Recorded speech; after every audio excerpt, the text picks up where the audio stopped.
Welcome to Last Week in a Byte, your newsletter on the latest Delta Lake events a week late.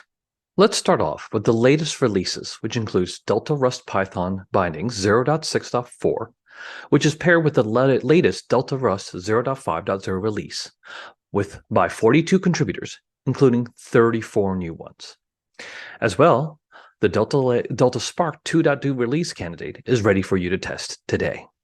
Brooklyn Data shared their benchmarking open table formats between Delta Lake and Apache Iceberg, involving multiple steps for modifying and reading data from your data lake.